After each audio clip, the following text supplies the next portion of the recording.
Hello, everybody! It has indeed been a while. My hiatus is finally over. A few things have changed, but that does not matter. We are here. I'm here. I'm here to discuss a topic to sort of like offset my hiatusness. It's not biology related. Although it is about the differentiation between the self and the non-self. So, very immune system-esque. But, no. Today, I am here to talk about the difference between objectivity and subjectivity, and whether objectivity can truly be perceived, and whether it is a myth that has been perpetuated by the objectivity lobbyists. But yeah. Yeah. So I'm just going to do the very typical thing of, like, going through these are words, right? So words are imprecise. They convey concepts, and those concepts are more precise, but words can be quite imprecise. So, and they in themselves might be subjective. But I'm just going to go with a reputable source. I don't know why I did the quotation marks there. It probably is reputable. But Merriam-Webster, they say that the definition of subjective, a characteristic of or belonging to reality as perceived rather than as independent of mind. So my subjective interpretation of the definition of subjective is anything that is being altered by the mind, like a perception that's sort of being altered by the mind, or generated by the mind, that cannot and does not exist independently of the mind. Yeah. So then, in contrast to that, the definition of objective would be, like, of relating to or being an object, phenomenon, or condition in the realm of sensible experience, independent of individual thought, and perceptible by all observers, having reality independent of the mind. Okay, so I think it's sort of like the subjective thing is like something that occurs within the mind, and the objective thing is something that occurs outside of the mind. So now the question arises, can we look at things objectively? Can we detach ourselves from things and have a completely unfiltered, unbiased approach to determining reality? My understanding of that would probably be like no, because we are limited to our understanding of the universe. We're limited in our understanding of the universe to our brain, and our brain is ultimately a flawed biological mechanism that has inherent biases, and its main goal isn't there to understand the universe. The main goal of the brain is to perpetuate survival and sort of make predictions and create meaning out of things that do not have meaning. So the brain has inherent biases. The brain is not impartial, regardless of how objective you may think you are. It really isn't. The brain is not objective. What we experience in our mind as reality is reality pun, whatever. It's not exactly what's going on in reality. It's not what is objectively happening. I think objective reality does exist. Like, you probably heard the thing like, what happens if a tree falls down? Does it make a sound? And no one's there to listen to it. Does it really make a sound? It does make a sound. But sounds are ultimately perceived by people, right? It may create the vibrations like that we perceive to be sound, and it might, like, the vibrations might objectively be there, but no one has the interface or to take those vibrations and then convert them into qualia. Qualia, like, to explain it kind of briefly, is what you experience unbridled. So the qualia, like an example of qualia would be, like, you know that one scene in Ratatouille where he bites, like, strawberries and cheese at the same time, and he's like, oh my god, it's so good! That's qualia. Another example of qualia would be, like, I don't know, if you're looking at the sunset and it looks really beautiful and you feel good, and then just like literally any sensory input that is being converted by our brain into sort of a feeling is qualia. You listening to this is qualia. It's sort of an all-encompassing feeling based on sensory input. It's like the output to the input if you think about it like a function.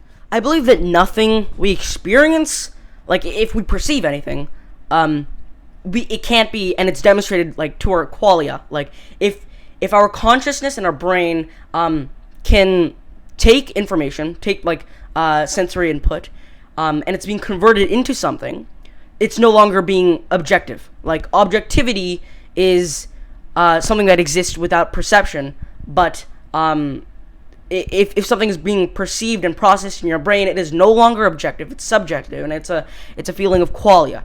So I think, like, although there is nothing that is really truly like 100% extremely objective that is processed by the brain, there are some perceived things that can be objective, and it's sort of like a scale. And I kind of just made this. I don't know how accurate it is, so don't like really heed the goodness of the scale. It's objectivity based on qualia.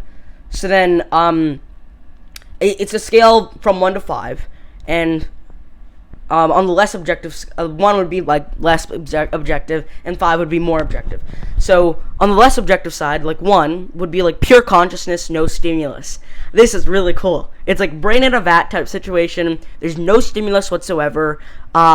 Your brain is just running. It's just running and running and running. These thoughts seemingly come from nowhere because there's no sensory input, but things are just happening. This is completely detached from reality because it's like just happening in your head, or the qualia is just happening in your head. I think ultimately there are corollaries, things that like materialistic corollaries to qualia, like the neurons firing in your brain. That is, I think, something that can be like objectively found, but the experience of qualia in a brain in a vat type situation, that is completely detached from reality and hence is on the less objective side. And then we have stimulus-dependent qualia, which I put 2, so it's like less objective, but like more objective than brain in a vat type situation. But stimulus-dependent qualia would be like, oh, I stubbed my toe, and then I felt, oh, it hurts. Or I just experience happiness based on, I don't know, seeing a friend or something. That would be like stimulus-dependent qualia, because you're receiving sensory input, which means that it's still kind of related to reality, and it's still kind of founded in reality, but it's not like that experience of qualia is not happening outside of your head. Yeah. And then 3, I have opinions derived from, and of course, like, you're not saying anything, right? Like, in stimulus-dependent qualia, you're not, like, expressing it. It's sort of just happening in your head, so there's no corollary into the world.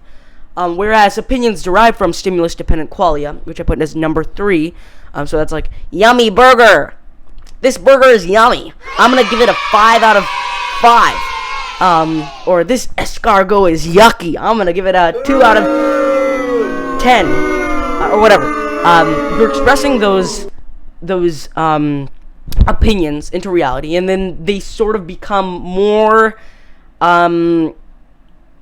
like objective, like more objective. Like, they're still subjective thoughts. Like, this would completely be like opinions are completely subjective, but they're more objective than no opinion whatsoever. Or just pure thought and pure qualia, because it's actually happening in the real world. Like, opinions are actually being blurted out versus being stuck in your head and not really having a way to get out. And then you would have, like, at number 4, imprecise qualia with consensus. So this is like where we get into not necessarily like, it's things that are more objective, right? So the sky is blue. The reason this is not objective, I mean, the sky is blue, most people think the sky is blue, is because it really just depends. Like, it's because of the fact that we are made to sense that certain color.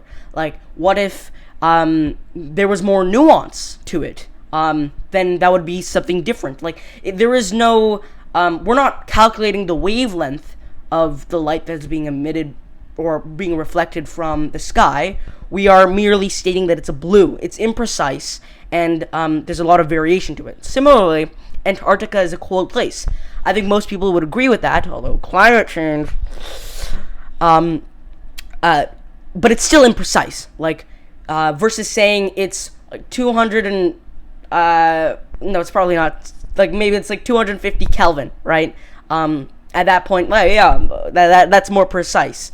And that can actually be measured with tools. But, like, we have consensus. I think ultimately the biggest thing is that we view objectivity as really just being, or what we view as being objectivity is really just subjective consensus.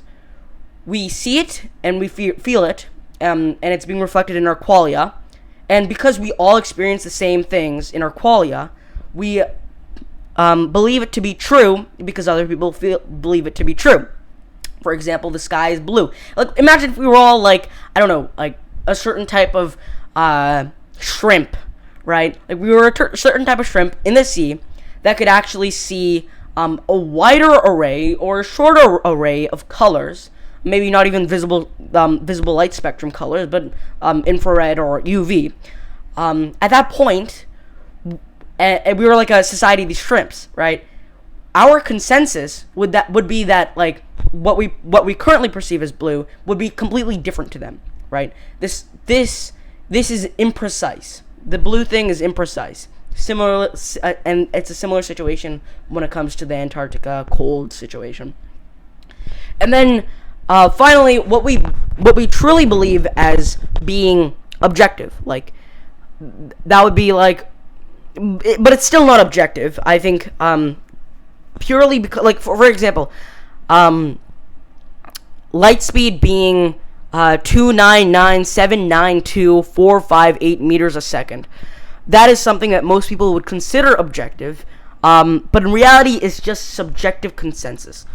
The reason it's still subjective and not objective at that point is because it's still being perceived by us, right?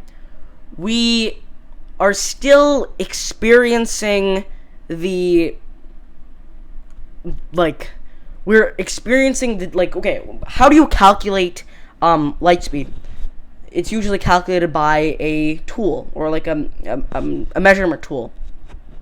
These measurement tools might have a degree of inaccuracy to them, and similarly, our interpretation of these, like the numbers or whatever, the measurement, might be incorrect. So it's still subjective to a certain degree. But yeah.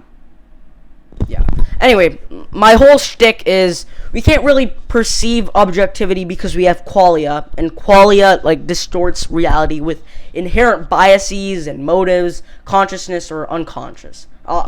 Conscious or unconscious.